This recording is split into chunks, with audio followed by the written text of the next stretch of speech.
The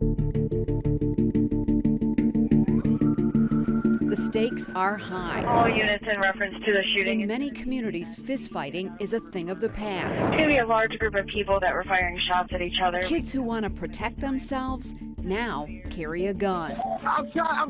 Can you explain to me what's going on? I really think the main three things is music, drugs, and social media. Social media, a place this teen, who agreed to talk with us anonymously, says is ripe with threats. People just like to talk smack to each other and stuff like that, and it'll probably get the other person hot. Now they want to do something to them, and if they fight and lose, they're going to go get a gun and stuff. So it's like really a lose-lose, so people would rather carry a gun than taking the chances of fighting and stuff. Why do people want to hurt each other? Words, I don't know, like people can't just like shake words off or like rub words off, like they let words get to them. What starts with words, in some cases ends with gunfire, and in too many cases, death. For Ingham County Judge Rosemarie Aquilina, it's unacceptable. You do know better. I know you know better. We've had this conversation. Our community is filled with guns. I was seeing guns rolling around people's vans and 3-year-olds picking them up and shooting themselves in the leg. Children are dying right and left in our communities. All right, counsel your appearances for the record. Her new specialty weapons court is for kids who got caught with a weapon but didn't hurt anyone. We have to flip the script. Somehow it got flipped that guns are powerful, more powerful than talking, more powerful than being free. The court offers the child a place to feel safe and a place for the family to get help. Things going okay at home with mom? Yeah. Are they better? Yeah. With both parents? They're learning to communicate, to resolve disputes without violence. Assistant prosecuting attorney Megan Mertens issues the charges against the child, but she says in weapons court, she's not their enemy. We're not only providing that education to the juvenile, but also to the parents or the guardians and the family about the importance of maintaining a safe home and not having those weapons. Some of the kids who go through weapons court end up here, putting their hands to work fixing up homes. The Mikey 23 Foundation is named for a young man killed by gun violence in Lansing. His father has made it his mission to rehabilitate kids by rehabilitating homes. They are helping me keep my son's Mikey's legacy alive. That's it. There you go. Picking up a hammer instead of a gun. So again, we want to be even. These kids are rebuilding their lives. They really want to be a part of something, and that's where the people get the misconception about gangs, right? So gangs are nothing but families, right? So they bring them in, they care about them, and and it's the camaraderie, and that's what we're trying to do at the Mikey 23. I'm gonna hire you guys, right? Yeah. How much y'all gonna charge me? $7,000. A positive influence opening up life-changing conversations. Oh, you gotta fix Brooklyn stuff?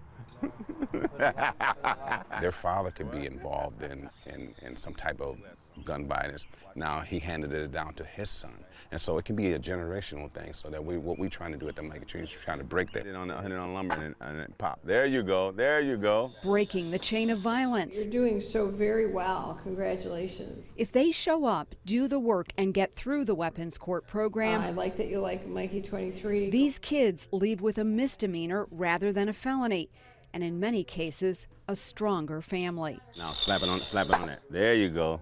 Simple, simple. Yeah. I'm putting parents in counseling.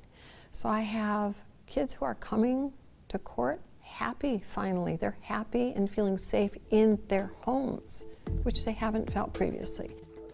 That's the story for the teen we met earlier in this story. He says he carried a gun to protect his family, and he got caught.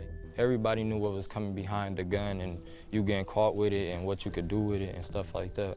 He says his days on the streets are over, thanks to weapons court. This has changed your life? Yeah. In a good way? Yes, in a positive way, yeah, 100%. Why is that? It just made me see the bigger picture of life. Like, this is not the streets aren't the only thing to life.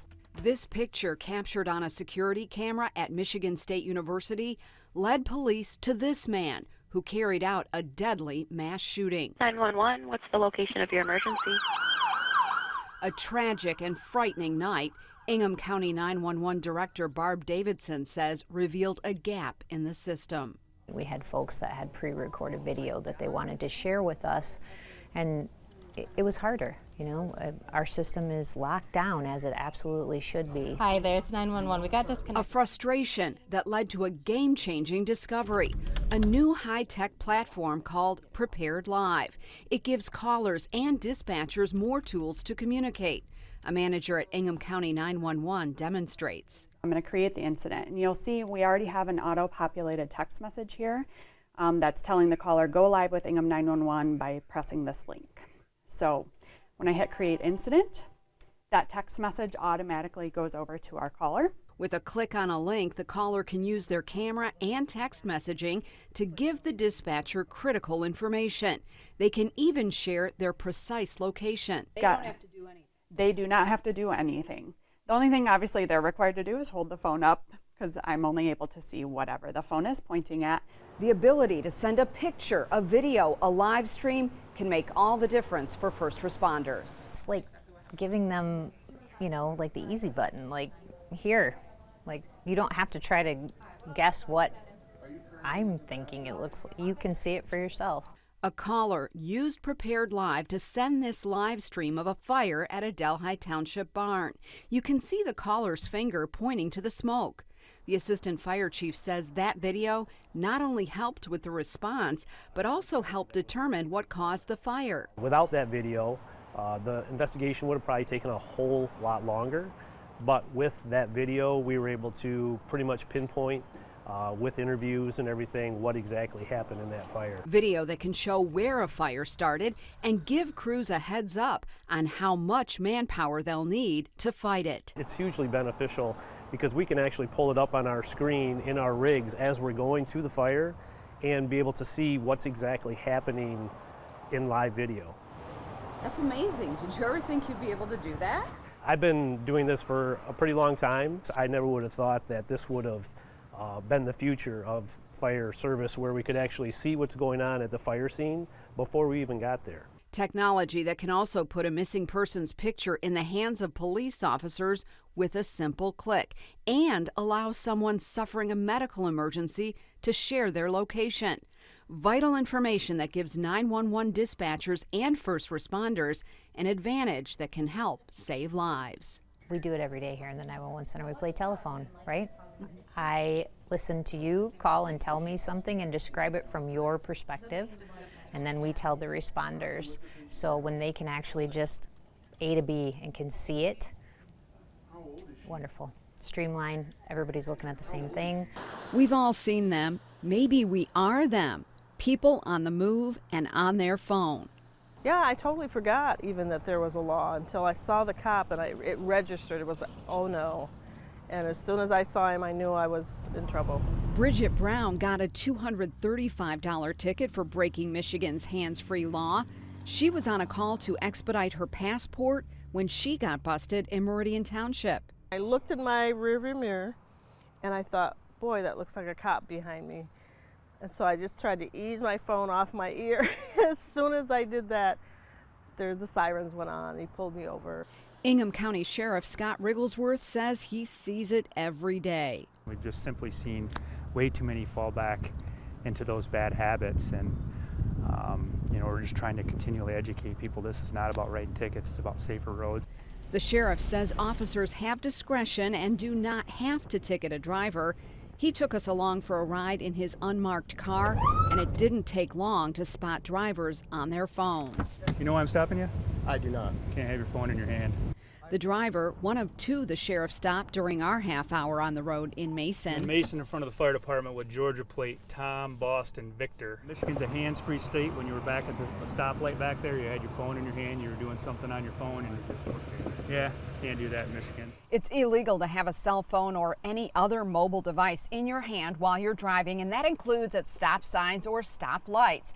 The sheriff says to resist temptation to pick up your phone, put it in a docking station like this one. You could also put it in your pocket, or better yet, put it in your console. There's all kinds of strategies to make our roads safer, to make yourself safer. He says people are so connected to their phones, they even forget about their own safety. It's that instant, I got to do it now. right? Even if I'm driving, I got to do it now.